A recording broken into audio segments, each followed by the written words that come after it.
Play Will there be a four-way championship fight in 2018-320? Jenny Gow and Maurice Hamilton discuss whether 4 or more teams can compete for the 2018 Constructors' Championship. 320 Red Bull might not mind that Max Verstappen's win at the Mexican Grand Prix was eclipsed by Lewis Hamilton wrapping up the 2017 World Championship. Viewed from the outside, Verstappen's victory at the Autodromo Hermanos Rodríguez circuit was the easiest of the 3 of his young career, with Hamilton and Sebastian Vettel effectively taking themselves out of contention by making contact at turn 3. As with Verstappen's collision with Vettel and Kimi Räikkönen in the opening seconds of the Singapore Grand Prix, it robbed us of viewing what looked set to be a genuinely fascinating duel for the win. But despite the events of lap 1, this was no lucky result. As Christian Horner said after the race, Verstappen's pace had suggested all weekend he had a race car capable of winning on merit. This type of circuit where we have efficient downforce on the car, the combination of low and high speed here, we have been really stable, very strong, he explained to reporters after the race in Mexico. It has worked very well. If he had pushed, he would have been somewhere around Sebastian in terms of where lapped up to. Bearing in mind that we lapped Lewis and were closing in on Sebastian, the amount of pace that we had wound out of the car, I have no doubt that we were in really good shape if Vettel and Hamilton hadn't collided. Max Verstappen made the most of competitive pace at the Malaysian Grand Prix to claim his first win of the year, having passed Mercedes' Lewis Hamilton. Lars Getty Image SV win led to Verstappen, who finished 19 seconds up on Valtteri Bottas and 54 up on Kimi Räikkönen, to suggest Red Bull can now win races on any circuit. Fighting for poles, it's difficult to say, because we don't have this power mode in Q3, but our car in the race has improved a lot, even in qualifying. I think we still miss out a little bit to really be comfortably fighting for pole position, but if we have a track where we can overtake, then I'm sure we can fight for victories, otherwise you don't win a race like this.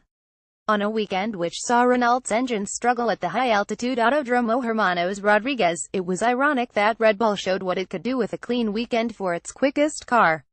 Red Bull's reliability issues and bad luck have still not gone away in the last few months. They've just shifted from Verstappen's side of the garage to Daniel Ricciardo's. The Australian's retirement in Mexico added to the many in-race failures Red Bull has encountered this season, and they've possibly been more costly than people have given credit for. If you take Red Bull's best result from every race of the season and add the points together, the tally is 336. That's just 3 more points than our brand new world champion. But Verstappen still isn't even in the top 5 in the championship, and Ricciardo is 141 points off Hamilton despite scoring 1 win and 9 podiums this year. Of course, it's worth caveating this with the fact that, if you do the same for Mercedes, the world champion's overall points would be 377, although, remarkably, Ferraris would stand at just 302. That statistic suggests something pretty obvious: Red Bull could have at least been closer to the title fight this year if it had started from a stronger position. More on that below, and had it not been plagued so badly with reliability issues throughout the season.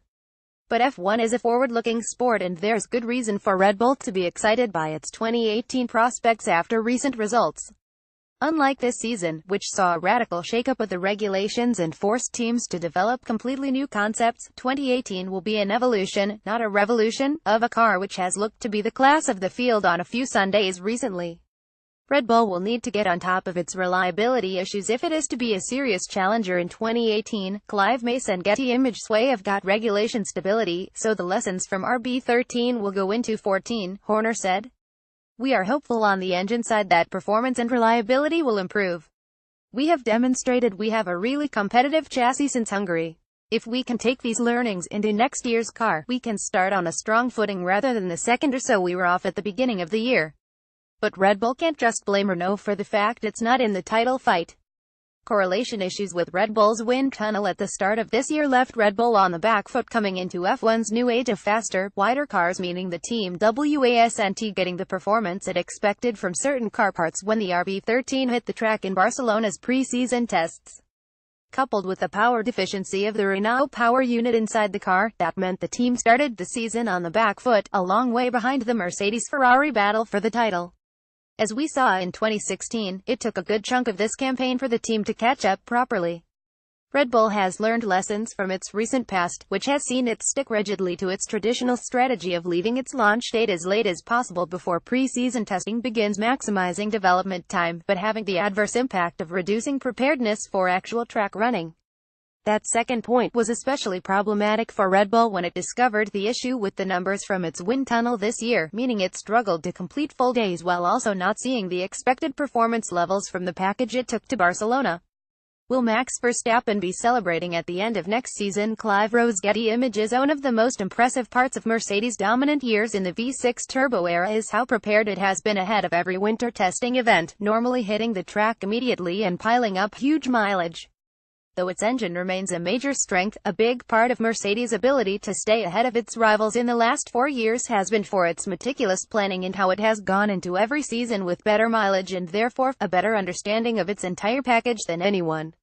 It appears Horner has been taking note of the German manufacturer's factory team and how it approaches future F1 campaigns. We are focusing on a slightly earlier release target, which only involves about 5 days, he said about the 2018 car. But design is so concerted and production so tight, that 5 days is actually pretty valuable in terms of being on the front rather than the back foot. Our intention is to turn up at the first test in the position to knock out 100 laps on the first day. That has to be the target. Red Bull fell well short of pre-season expectations this year. But with this fresh approach to 2018, a race car looking better with every race and the dream pairing of Ricciardo and Verstappen, and the results of the last 3 months, it's by no means an outrageous prediction to say next year could be the one which sees the pieces finally fall into line perfectly for the Milton Keynes team.